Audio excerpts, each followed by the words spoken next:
as a child, what did you want to be? Because we also checked that job. I always wanted to become a detective. A detective. A detective, just to put it up here.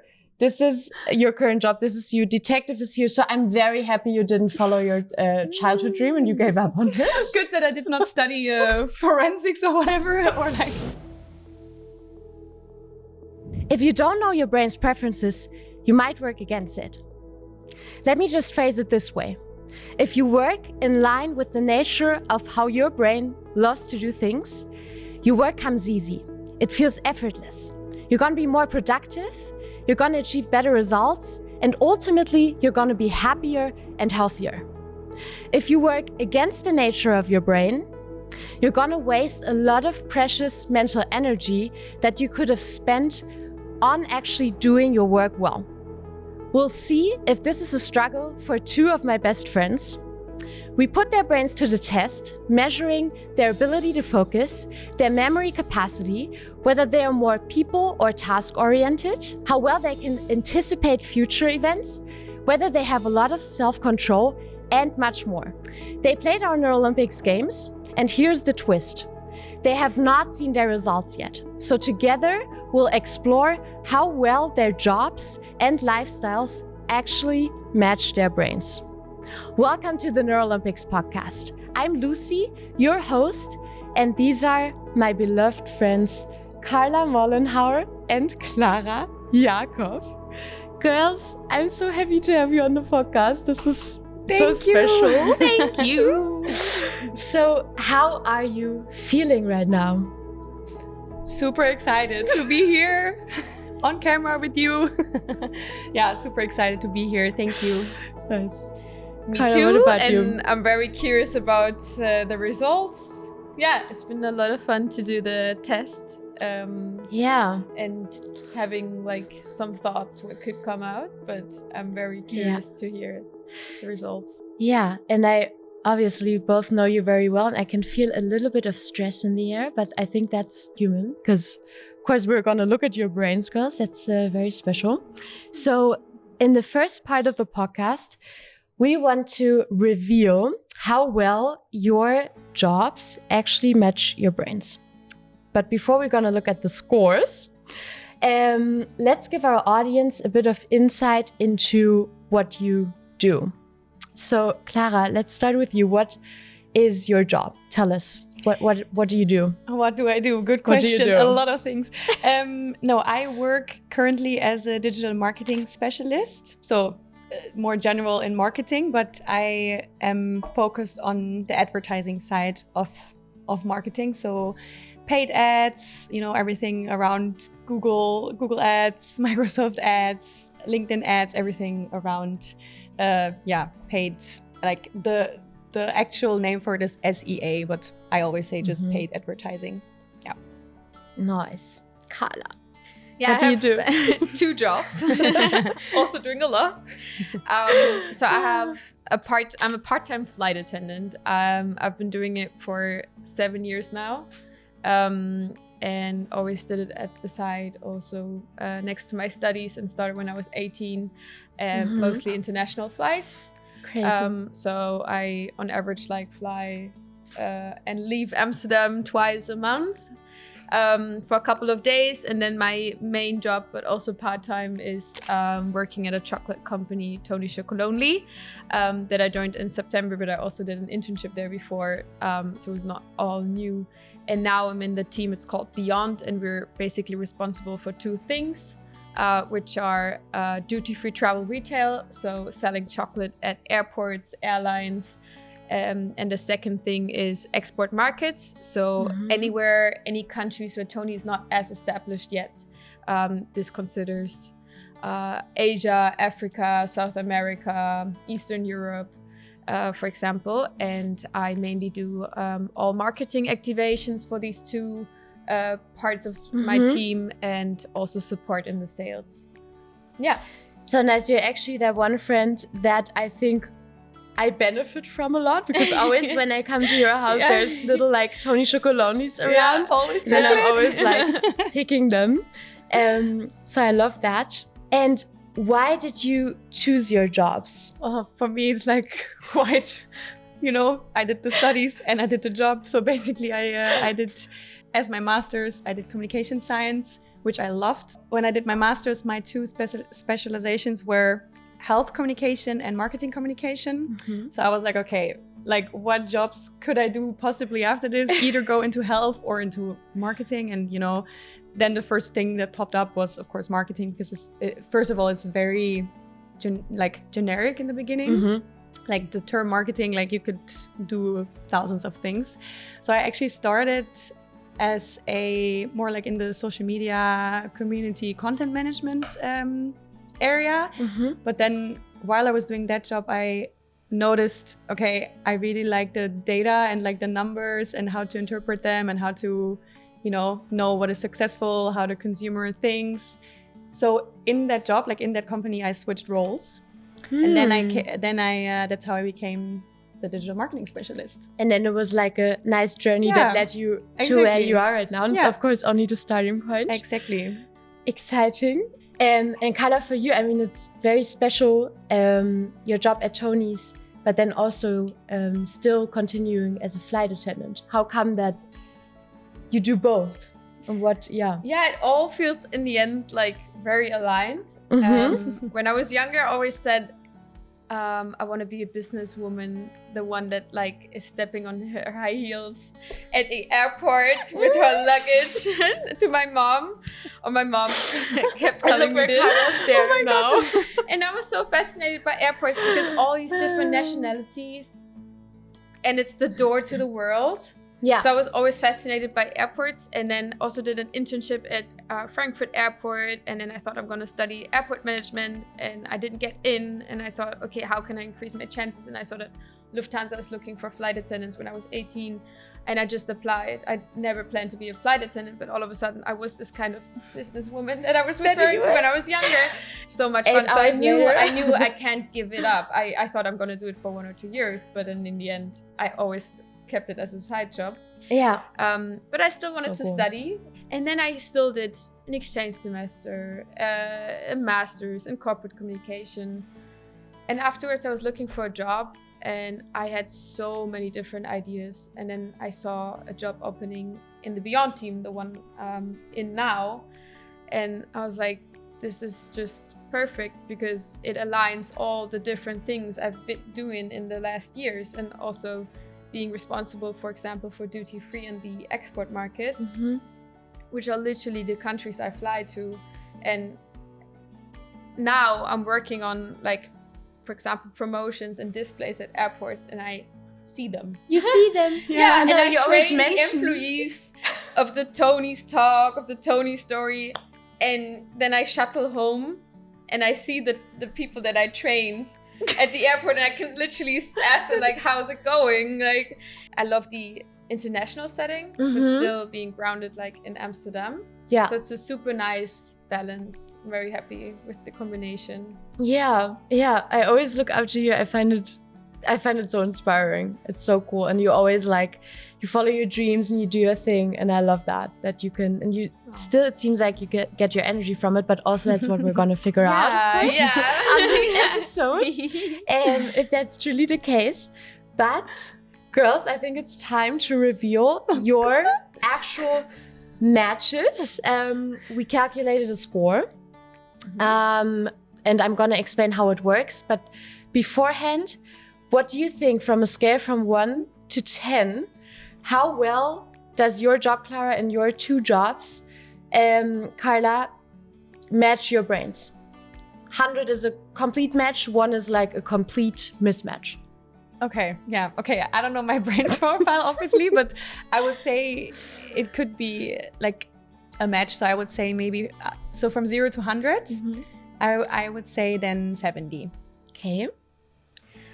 I think I would actually place it at an 80 to 90. For Tony's or Lufthansa? Both. Yeah.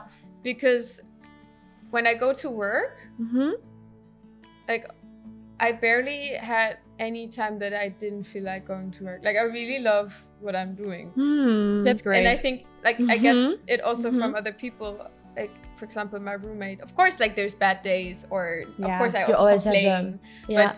But my roommate, for example, also was like, wow, like he doesn't know any other person who comes home from work like, today I did this. Or like from a flight, from a tour, there's like so much happening, and it's such a, now I can already reveal, I think like the high pace that I have at both jobs, I really enjoy it. Yeah. Mm-hmm. Yeah.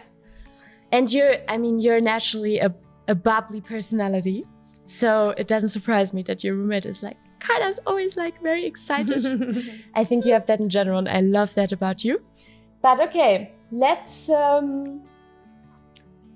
get down to it, girls. So before, like, you're not gonna see any of your scores here, but we're gonna make some room here on the table. By the way, if you're tuning in via the audio, you might wanna have a quick look at the video version of this podcast now, because we are laying down an image that we're also filming. And girls, what you can see here, and also obviously for you out there tuning into the podcast, this is our talent landscape. So at BrainsFirst, we use this tool to assess your match of your cognitive skills with your jobs. And what you see is a landscape with 2 axes and 4 quadrants. And on this landscape, we can place 1,000 different jobs. And depending on the skills you would require, the cognitive skills to excel at these jobs, that's where we determine, with a lot of fancy data science, of course, where it is placed. And then also your cognitive skill set we can place here as well. And then we can see how far off are these 2 dots. Of course, the closer they are together, the better the match. And these 2 axes, so the horizontal one splits the graph into, usually we would, like, people-oriented is on top. So if you are more people-oriented, that means your brain enjoys to work in jobs where you work with or for a lot of people, where you enjoy making connections and nurturing networks. And if you're more on the opposite, on the task-oriented side, your brains would enjoy more a bit goal-directed and analytic tasks, not so much to do with lots of people. I mean, there are people in your team, but like constantly working together with them and a bit more independent work, so not so dependent on people. And then we have the 2 sides on the left, the adaptation-oriented. It's a bit more flexible jobs. So jobs that don't require like A, B, C is happening at this point in time. It's not so structured, but it's more flexible. You're placed more on this side if you match jobs better where you can work with unpredictable environments. And if you're more on the structured oriented side, that means jobs match you that are more protocolized and more structured, where you go, where you don't have a lot of flexibility by itself. Okay. Where do you think now your brain profiles might be placed? Do you want to start? Yeah, sure. I think I'm more people-oriented. I see that when I, for example, compare working on a laptop task and being in a meeting, giving a presentation, I like that way more. And for example, the Tony talks that I mentioned, like to duty-free employees, but also just, I see it also in my flight attendant work. I love working in business class rather than economy class, because you got to meet the people, your passengers, more better, because you're responsible for a smaller group of passengers, so you can actually have the time to do small talk and engage with them. So that's why I would place myself rather at the people-oriented side. And then here, I think I can adapt. But if I have a preference on my brain, it's actually, I think, structure. Yeah, maybe that's the German in me. I don't know. Might also be a cultural thing. Well, very nice self-reflection, Carla. Yeah. Is it true? Is it true? We will find out soon. Cliffhanger. Little commercial Since break. like 10 minutes, huh? Yeah. We're almost there. Let's hear from you, Klara. Where are you placed? Okay, so I also want to place it like what I'm currently doing and like what my experiences are right now. I think because my job is very operational. Yeah. Like, you know, I'm a marketing specialist, so sometimes we all have our headphones in and we just do our campaigns and we do our budget allocations and stuff. So I would say my job is task oriented, and then with structure and adaptation, I would be adaptation oriented, I think, because I'm like with ideas, with like how you make the campaigns, like everyone is like quite flexible in how they make it. It's not really like a structure or like a checklist, or you need to, of course, like some sort of checklist, but it's like you're quite flexible in how you want to execute certain things. Yeah. And I do like that. Sweet. Yeah. So maybe now you can even make a little dot, and then we're gonna look at the actual dots where you're at. I still place myself, maybe here. Yeah. So that's, cool. That's Carla. And then Klara, you go on the opposite side, I will do here. On the diagonal? Great. Okay. Well, girls, it's time to review. Drum roll. So I have Klara here first. Our names. Yeah, it's iconic, this episode already. Literally. When I told people about it with Carla and Klara, it's like, that's gonna be fun. Klara, I would say you have quite good self-reflection. No. You're actually exactly this is where you placed yourself. But this is your job, huh? It's not. This is your job. It's not your cognitive profile. This is where your job is placed. Okay, makes sense. Yeah. So, and now we're gonna look at where Klara is placed. Carla?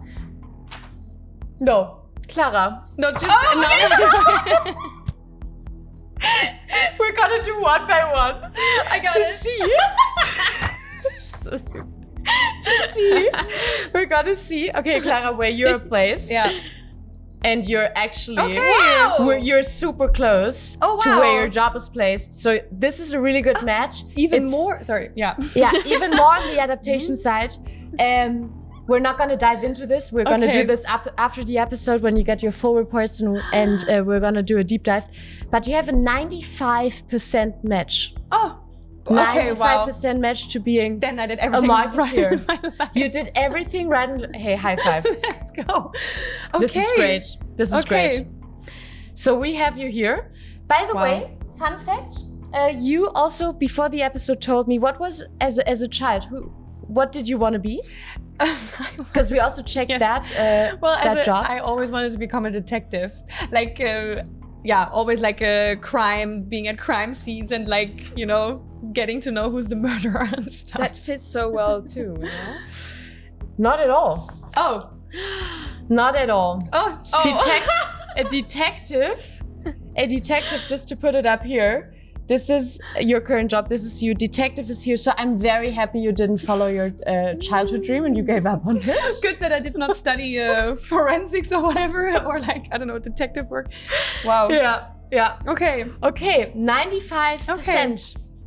Very interesting. Carla, are you sweating already? Actually, yeah. Well, let's first look at your job as a sales support coordinator. It's actually quite close to where Klara is. Oh, yeah.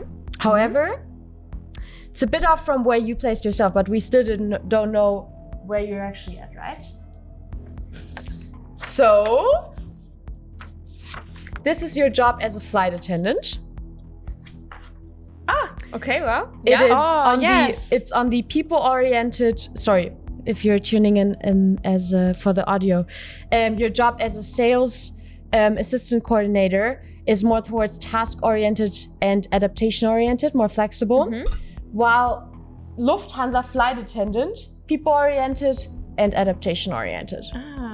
So now we already know you might have a better match for one over the other. Because they're a little bit far away from each other. Interesting though. What if I need both? It seems like you need both, but maybe that is an illusion. No. Before it gets too complicated, you have a very good match with your flight attendant job. Oh my God, wow. You are. But actually, I mean, this is what you rated yourself as to be more people-oriented. Yeah. You did say you're a bit more structured. You're more on the adaptation side. Wow. Again, we're going to dive into this after the episode. But you're very close to your flight attendant job. It's an 88% match. Nice. Oh, nice, Yeah. Carla. That's super That's why nice. it's still there. That's why it's Since still you're there. 18. Yeah. We do have a little bit of a trouble with your current position at Tony's, but that might be an incentive for an internal mobility. I mean, you want to develop, you want to grow. And that's the thing. I'm learning a lot of kind of basics right now. Yeah. And I know there's so much potential of growth. Potential. Yeah, So- and also don't forget, even your job at Tony's is connected somehow with flying, you know? Yeah. Yeah. But the actual task that you would assume, it's a 38% match Damn. to your brain Yeah. profile. Yeah. Okay. But okay, now it gets a bit messy here on the table. But just to ask you, because where do you see yourself in 10 years? What kind of position? So now knowing that I have a 95% match, it would make sense to stay in that career path.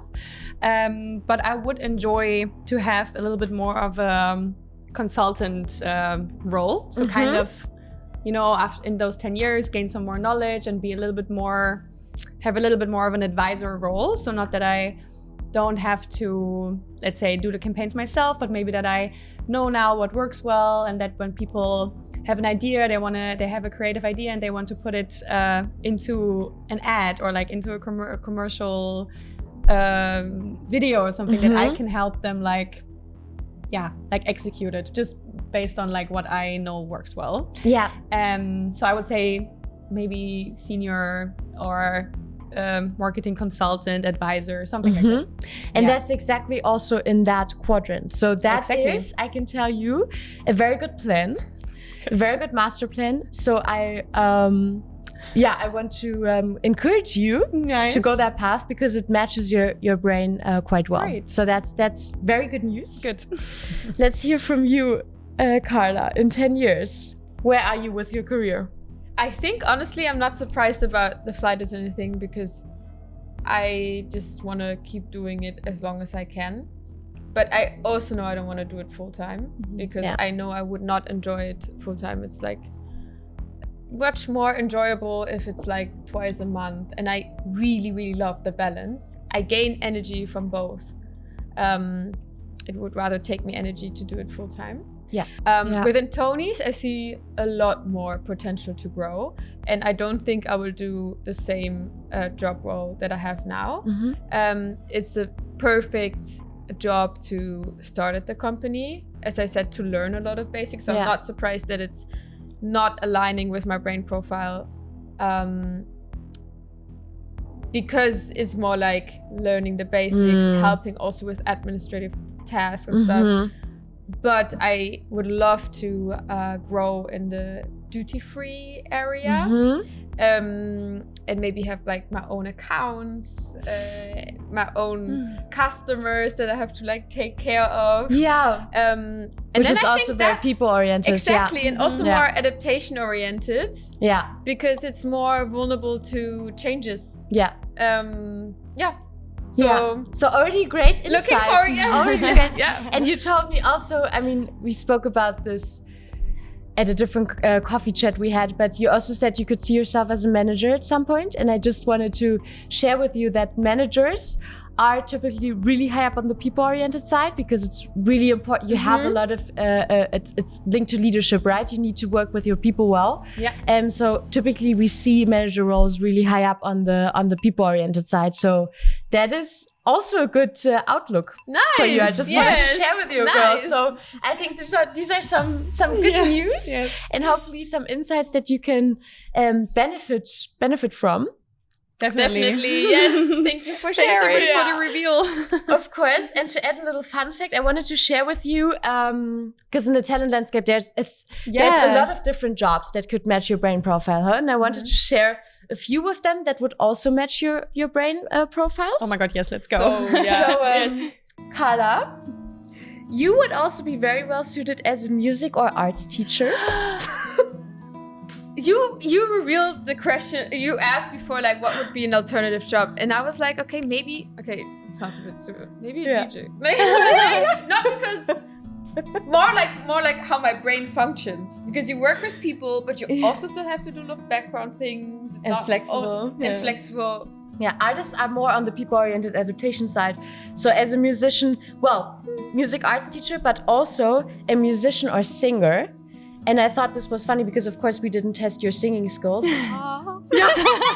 We could do a live audition now. But DJ would be a very good match, and I love you. I know that you love to DJ and you get a lot of energy from, so it's not surprising. Also, as a waiter, you would do very well. Did that. Done that. Who didn't? Yeah, it is no flight attendant, kind of. Yeah. But Okay, waitering. Cool. Yeah. Driving instructor? No. I failed. No. I hate driving cars. I love driving cars. I love planes. I I love boats. I hate cars. But not my favorite, travel guide. Yeah. Isn't that also great? Yeah. Carla traveling with her Lufthansa job and then turning into the role of a travel guide. Yeah. Okay. Yeah, I just wanted to. Nice. Yes, I always, when I was a child, I played having my own hotel. So that's also a bit like welcoming everyone. Yeah. See? Hotel Carla. I see a red line through your life. Yeah. Okay, cool. I mean, the cognitive profile, maybe also good to share, it doesn't change much throughout the years. It's very stable. So as a child, you already develop your cognitive abilities. Of course, they are still in the making, but it's already characteristic for what you see now. So it's not a surprise. Nice. Klara, I'm scared. What would also suit you is the work as a journalist. So stepping into the footsteps of your dad. Wow. Oh my God, yes, he would be proud. Shout out. Shout out to Clara's dad. You would also function well as a financial analyst. Okay. I can't even analyze my finances, but okay. Room to grow. TV or radio announcer. See, everything in what my parents do. I was born with the TV gene. You have the face for the radio. Radio face, but maybe not a TV face. Okay. And my favorite, baker. No, so, way too early for me. I'm waking up at 4 and 5 a.m. That's true. Okay. But I thought this might be a little encouragement that you could once in a while start, playing with that job as a baker, bake something nice for Carla and myself. Oh my God. We've never eaten a muffin or something from you, so maybe you want to dive into that. Course. That's your incentive right here. Super nice. Yeah. Okay. Oh my God, those 3 jobs. I'm gonna look. It might ease your brain, no? Nice. Also so different, like financial analyst and baker. Like they're okay. You might that's the thing, right? It's like that's also the beautiful message behind this, that your brain has talent. All of our brains are unique, and your brain can match a lot of different jobs, because a lot of jobs that you don't intuitively would think that they have an overlap, they overlap in skills required. So for example, as a financial analyst or as a baker, you need to have a good focus, detailed work, to not make mistakes. You need to be very precise. All these brain skills that you need for both positions, but that intuitively do not sit together at all. But now, let's go over to part 2 of the podcast, where we're actually gonna do more of a deep dive into your brain profile. Okay. And because let's see if the way you work and your lifestyles match how your brains tick. Maybe there's a really good match and you're very well in line with it. Maybe it's time for you to change some things in your daily routines or life. But we'll assess that by asking you a few questions, and you're just gonna tell about your life, and then I will make comments on it based on what I know now about your brain profiles. Cool. Okay. Sounds good? Yeah. Question 1. let's imagine the scenario of you having a coffee chat, sitting at a cafe with a friend on a Saturday afternoon. What do you enjoy most about that coffee meeting with your friend? Who goes first? Not the coffee. I don't drink coffee. I also don't drink coffee. Yeah. I don't like coffee. Very true. Yeah. I like tea.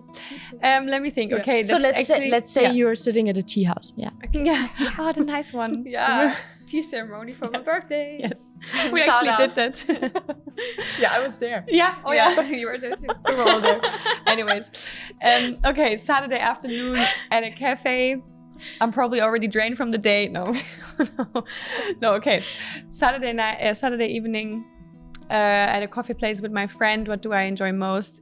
Definitely like the vibe, like good conversations, living in the moment, being present, enjoying like each other's company, like feeling some sort of connection. Having the chats don't have to go so deep every time. They can also just be about like a little catch up or what happened during the day, or like a fun story that happened recently. But I really, I would say I just love like listening to what my friends have to tell, like what stories, but also like telling them, just like a dynamic interaction. Yeah. Sweet. Yeah, for me as well, I think also because my life is so busy, every day is planned ahead. I enjoy then in that moment to disconnect and to process everything what's happened by sharing it with my friend, but also to disconnect from what I just experienced, because then maybe that friend is like telling me what she's been or he's been up to in the past weeks, and I'm like, whoa, yeah, that's not only my life, like, and it's so fun to hear then also, what's happening around you. So I think the disconnecting part. Wow. Okay, girls, this is fun because you just described, I think you went into slightly different directions by your descriptions, and is what I want to comment on, because Klara, your brain tells us that you are, and you mentioned this, that you enjoy being in the moment and being present. You score a 99 out of 100 for directive focus, which means that you can put your focus very well on one thing. Ah, okay. And you can shut off everything around you and just be present and put your full attention on that. Oh, very interesting. And that's, I think, kind of also what you described it with, what you enjoy. Yeah. Because that's also what you're very good at. And I, as a friend, of course, can confirm. Because I always feel like you have that full attention on me. Yeah. If we have a coffee chat. Yeah. So that is something very nice. I know what's happening. I cannot. Is that, No, you're not. You're more towards the middle. Yeah. You actually score like 50-50 of directive and what we call perceptive focus. So you're in the middle. You're a good balance. You also are aware of what's happening in your surrounding, but you're not as like, so you can have your attention on me, but at the same time you notice well what's going around. A beautiful thing about your brain, you're a very thorough thinker. And what that means is that you enjoy to really understand the depth of something. So you like to ask questions and to really get to the ground of a problem case or what's going on. And we can translate that to a coffee chat with a friend.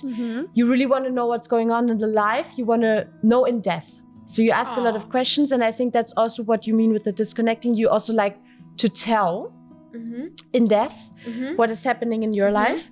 So something nice to share about how your brain works and also, what your brain little likes. addition, like the funnest stories I've ever heard came from Carla. Like all the in funny detail. In detail. No, really, always in detail. And I always laugh. Like I laugh so hard every time because it's like it's like a little build up. And then there's it's like a little storytelling. Yeah. It's like, okay, build up. Then there's like the event, and then there's the drop down. Like it's really true. So much happening in one story. Yeah. And then always when you meet Carla, like when I just picked you up outside before the podcast, you're like, I need to tell you something. Yeah, I still have to tell you something. Big update. I'm gonna arrange something after this. Yeah. I love it, girls. I love it. Then, and what does a typical Saturday look like for you? Full of activities. For both of you. Yeah. Like I can't, like my roommates say I can't chill, and it's so true. Like I rarely watch Netflix. When I do, at one point I grab my phone. I rather like watch a documentary because I want to be educated. Like I'm really, I need a lot of stimuli.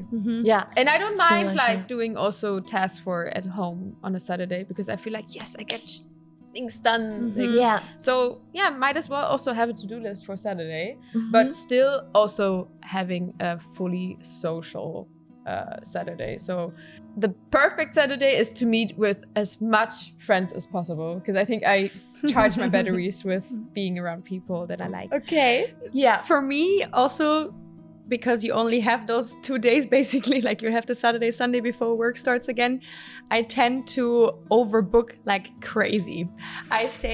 I literally say yes to every single person I meet the day before, like I meet the days before, and I'm this is so true. And then I'm there on Saturday and I'm like, oh, I have half an hour to meet 5 people that I said yes to. And like I told everyone the same time and I'm like, oh God, you know. And sometimes of course it's nice because I can combine. Yeah, that's just a satisfying feeling. Yeah, so satisfying. You have like those 5 friends you want to meet. Perfect, we all meet at one spot. Yeah. But sometimes it's also different people, and you know, if they don't know each other yet, then I tend to like try to dissect the day. And I also would say every time I see them, I gain the energy, but then sometimes I notice when I get home, I'm just dead, and I'm like in bed or whatever, and I'm just like, okay, I can't do anything anymore. Like everything that I had in my brain today is out now. On a good side, I think, but I also sometimes I am a little bit overwhelmed. Yeah. With if I do a lot of things, like for example, if I do less, like I plan less. Or like I can say no to certain things, not say yes to everything, then I will also be more relaxed on that Saturday, but still happy to see my friends, you know? Yeah. And again, I love your responses because it makes my comments so easy. Well, I mean, hinting to what we just said before, you love to and you're very good at putting your attention towards one thing. And both of you actually are very persistent in how you execute tasks, and how we can translate this is that you can for a long time stick with one thing and enjoy yourselves. So I know both of you are very busy, and I mean, Carla, you also say it gives you a lot of energy. Maybe try, instead of 6 things a day, 4 things a day. It might give you even more energy if you can spend a little more time in one thing. But I think you do that. I think you are very busy, but you still don't rush from A to B. I see that a bit more in you, Klara. And this is, I've been waiting for this moment, because you always say you're so bad at time management. Yeah. You're not. Oh, what? No. This can't be true. This can't be true. You were on time here. Yeah, on here because it was an important date. But really? No, you know what your struggle is, my friend. I think you're simply overbooking what you just described. Yeah. You're saying yes to too many things, but in nature, your brain is quite, if not very good at time management. And I think this is also where the stress comes from. Yeah. Because that's something I notice in you. You don't lose track of the time. It's not like, for example, we meet somewhere and you have the time in mind. You know, I need to be there at some point. Yeah. If you would be very bad at time management, you would forget about it and you would be lost in time. Yeah. I think for you it creates stress. You are with one friend, but you already know and you're already texting with your other friend. That stresses you. Why? Your brain loves to be directive. Your brain loves to be in the moment towards one thing. But at the same time, now you have to juggle and you already have to text with your second friend. And you have to rush from one thing to another thing. So this is draining you. This is draining you. Yeah, super interesting. So because your brain is really not made for task switching, for switching a lot, from going from A to B. You like to be at one thing. And it can still be that you do 3 things at the same day. But you take your time and you make sure you have enough time in between. So as an advice, and also your brain is good at prioritizing, as an advice, just don't overbook yourself. Okay. You're good at time management. That's really a good thing. Yeah. Yeah. I would have never thought. I know. Debunking a myth here. Okay. Let's go a bit more to your work lives, how you do things there. So, on a regular day, do you engage in many tasks or a few tasks? Many different projects. And literally every day, like something new can come up. So you jump from one thing to the other a lot? Yeah, I think so. And sometimes then when I do know I have to focus on one thing, I'd rather do it like before 9 or after 5. Then I know I'm not distracted because, yeah. For you? Also, many tasks, many tasks. But yeah, it's like also switching a lot. But now knowing my brain profile, might be good to take time for like, a certain task for longer and prioritize this. But sometimes I switch between, let's say I have a to-do of like 20 things and I switch between all of them, but I don't finish any of them. Like I'm like, I forgot to do this. Okay, then I switch. Then it's like, but now I need to do the other thing. And then I'm like, but I don't do it like step by step. First finish this, then finish this. And then at the end of the day, I'm like, so I basically have to do everything again tomorrow. Or like so I switch it a lot between tasks, but I cannot really focus on all of them. Yeah. Well, for both of you, you're both persistent. So what is something that, in comparison to the average population, you can, on a work-related task, work on it for 90 minutes without losing productivity? While others might need to take breaks after 20 minutes. Good. However, what that also tells us is your brains like to take these 90 minutes. Yeah. So if you have too many tasks and you jump again from A to B, that might drain you. Yeah. That might drain you a lot. Focus on detail then. Yeah, totally. So as an advice for you, put your time blocks and rather stick to one thing for a little bit longer than to cramp in 3 things in that 90 minutes. Might give you more energy, more productivity, make your bosses happier. Yeah, that's good advice. That's really good. But also question, how well do you work in open office environments? Well, it really depends if I need my focus and I need to really concentrate on a thing, and all of a sudden my colleagues decide to have a meeting at the table or that's literally right behind me. Yeah. I don't like an open office, but usually I love an open space because then I can talk with my colleagues, I can turn around and have a little chat like, hey, how was your weekend? But then also I know I can turn around again and then be in focus again. I also prefer working at the office because when having meetings, I think working on projects together is way more efficient. Then being in front of the other person just helps from not being distracted on the other things, of course. But then when you do work individually at the office, you can be distracted from your colleagues, but it's also nice because you can have like some conversations, and if you have questions, distract them. Yeah. But that's I totally agree with you, by the way. I love to work in the office. And for you, in terms of your productivity, for you, Carla, you tend to get, at least when we look at your brain profile, to get out of or be distracted a bit more easily than you, Klara. And you tend to be good at shutting off what's going around you. You're also not bad at it, but you might lose focus a bit more easy if something is going on in your environment. So I think just depending on if you really need to get something done, you could still work quite well in this open office, and you might want to switch to a more quiet room. However, if you get out of the focus, you can more quickly regain it. For you, if someone brings you out of the focus, you have a hard time to get back into it. Yeah. So I can see that. Yeah. So just as advice for you, like if you really need to get something done, I would tell your surroundings, please don't interrupt me, because you won't easily gain the focus back. Okay. Yeah, I can totally see that. I think you got a bit of a gist of how your brains work. Of course, there's a lot more to say, but you're gonna get your profiles afterwards. But let's turn to the last part. We measure with the NeurOlympics about 4,000 data points that we summarize as 16 core natural skills.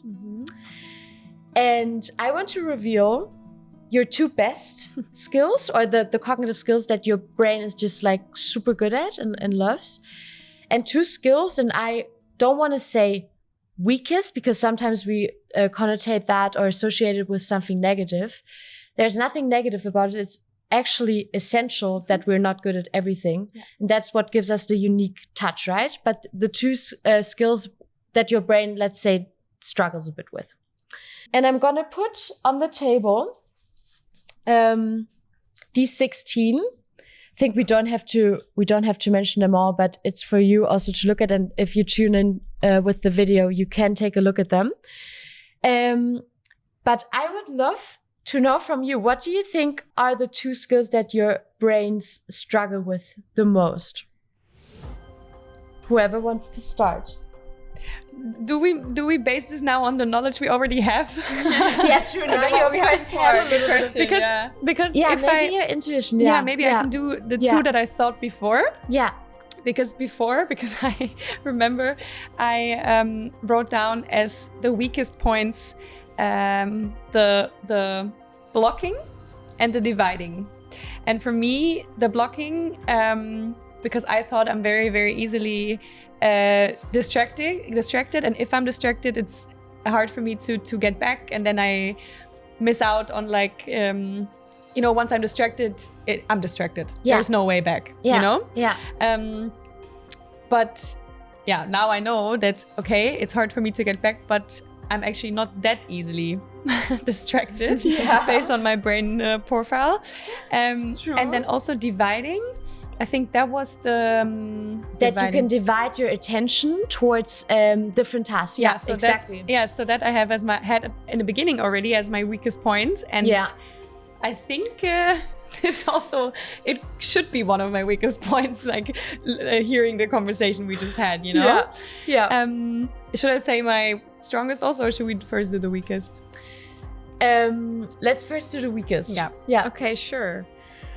I initially had blocking as weakest, and I think I still stick to it.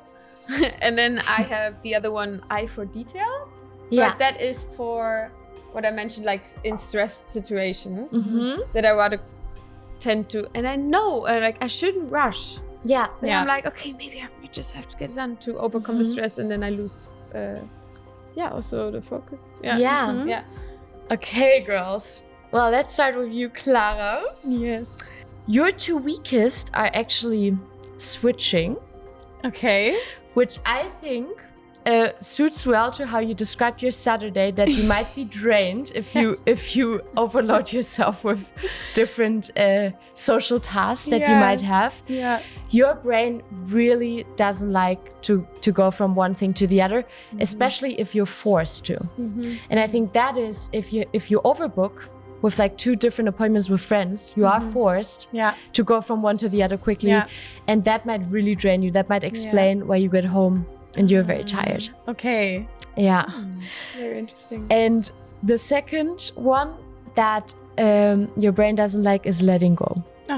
Oh, that's actually the way you said that. It was actually so sad. You sounded like so emotional. Okay. So your brain just tends to stay occupied with things that happen to you, with situations or what someone says, and again, it's not a bad thing. But also I noticed this. It is just something that is probably good that you're aware of it. So letting go is hard for you. Yeah, true. Okay, Carla. You said, remind me again, blocking, yeah. And eye for detail. And eye for detail, yeah. Okay, so what your brain does not like is anticipating. Maybe not on your radar. What it means is anticipating is thinking 2 steps ahead, already far into the future, what might happen, to foreshadow the consequences of actions that might come. And I think from knowing you as a friend, that makes sense, because something I love about you is just really being in the moment and deciding for what might be important for you in the moment. I don't see you as someone who thinks long term. Yeah. Or like, or like, in 5 weeks this might happen, so maybe today I should already adjust my behavior or my actions and do this. Yeah, that fits really well. Yeah. Yeah. And the second one that your brain doesn't really like is directing. And what that means is, if you would go off track with the task, or maybe against a goal, if you are good at directing, you would quickly adjust and go back on track. Your brain isn't so good at seeing that, but I think it has to do with these long-term anticipation, because you just don't really think ahead of what might happen in the long run. So I think you are, and that also tells us about your flexible side. You adjust better in the moment, but you just don't tend to keep a long-term goal very well in mind, in general, right? But now let's turn to your strong spots. What do you think are your 2 top skills? Okay, what did I? Oh yeah. Okay, so before our talk, I thought about my 2 strong points, and I had both eye for detail and capacity, because I think if I focus on a task or I do something, I tend to like really, look in every detail, but also not only work related, but if I'm with friends, like I remember things, or I notice things that are maybe a little bit, less seen to other people, which also goes together with capacity, I think. Like is it even capacity to like hold working memory or something? Exactly. Right? It's like capacity means how many information at the same time you can kind of actively hold in your so memory. Exactly. So I think I can hold a lot of information. What I do with that sometimes is something else, but I have a lot I have a lot of like information in my head. I remember small things. I remember like also not only at work but also with friends. Like I tend to remember and hold a lot of these things in my brain, I would say. Yes, actually, maybe let's reveal yours first and then go on to before it gets a bit too messy. Let's see. I think, I think you have a quite good reflection of yourself, because your second top skill is indeed eye for detail. Okay, nice. So great. It's a match. That means it. And actually, so eye for detail goes hand in hand with capacity, because it is also the amount of information you can hold in your working memory at the same time, and then filter out details of these. So it goes hand in hand with a high working memory as well, working memory capacity. And you can also discern elements from each other well. But your top one is actually consistency. Okay. So your top one, consistency, is that you are able to, over a long period of time, work-related, deliver high quality. You tend to make few mistakes. You can stay focused for a long time. So, especially on these tasks that you know well, you can just nail it. Okay. Yeah. Very nice. You're super consistent. Great. Yeah. Stay consistent, guys. Carla, what do you think? Your top 2? I wrote down, I think, action speed. Because I love a high-paced environment, forcing me to be very flexible and adapt quickly. So I think I might be actually correct after hearing the results. Yeah. And then the other one I had, but I'm not doubting a bit now, is dividing. Because I understood it more as like also like a multitasking, which also goes a bit with the action speed, that I just don't want to focus on one thing for too long, but rather have multiple things at the same time. Well, we start with your second best. Letting go. Yeah, okay. We filtered. Yeah. Complimentary. Wow, Complimentary. Carla, I need to learn a lot from you. Like this. So we already kind of clarified, but just to mention this again, it's a super nice skill to have, that you can just quickly move on without being bothered. And if you think of I just had the thought of like a social setting, you're probably also very like forgiving. I think or just like moving on. Moving. True. Yeah. Could be forgiving, could be, you know what? I think that's what I'm referring to, like finding a solution. And I'm like, okay, but let's not drown. Stick in to this. it. Yeah. But move on Bad quickly. mood. Yeah. Exactly. You can shake it off also. Stress, bad things. You can, and in that sense, it has also to do with mental resilience. So that's actually good, like doing a lot of things. That's completely unrelated. Okay. Yeah, but we can take a deep dive into this. But you also don't easily get frustrated for long. Like things just don't stick with you very long. That's really good. Yeah.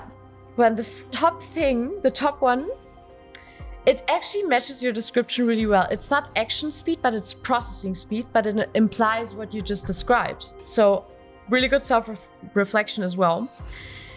It is that you are very decisive and you can really well focus on getting things done, making decisions, where others might get lost in a lot of information because all the actions are not even clear.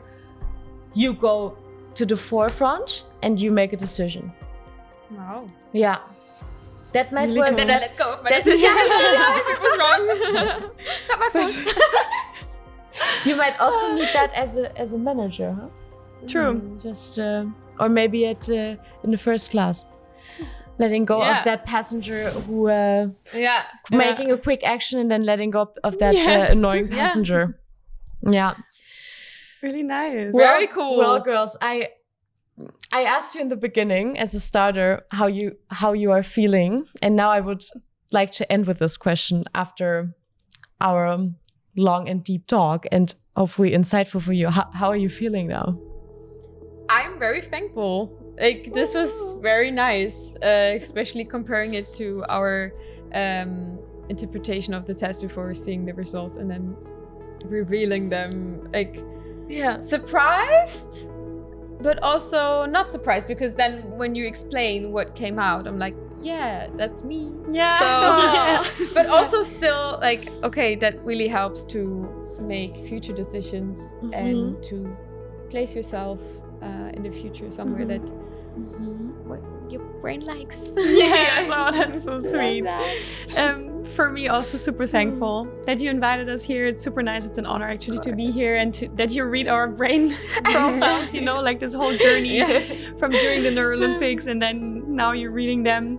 But also, I'm a bit in my thoughts, just, you know, kind of processing everything, like, because of course, we were a bit work related, but also personal life. But I think, in every life situation, it's very useful to know. And also now continuing to, you know, live our life, I will for sure think about that. And think about what are my two strongest, my two weakest points. And they do really, now, same as Carla said, like when I hear those, I'm like, wow, like it makes so much sense, you know, like thinking of how I live my life, how I am. it just makes a lot of sense. So yeah, I was very excited, and now it's like I'm calming down after knowing everything. Yeah, it was a lot, of course, and I love that you say you're thankful, because you're inspiring me with already what you do, but I also love to see your reactions of, wow, this might help you even to have more insights and to go to know. I think this gives you insight, it gives you direction, it gives you works like a compass, we like to say, because it might give you insights as a confirmation that you already know what you also say.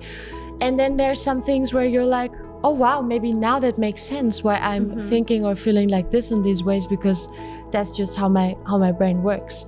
And well, I loved our conversation. I loved to see all your reactions, and I loved also, thank you for allowing me to dive into your brain profiles. And yeah, I'm so excited to see what you're going to do with these insights. You're at the start, work related, at the start of your careers, and I know there's much to come. Yes. And yeah, I'm just excited to see where your girls are gonna head, and it's gonna be great.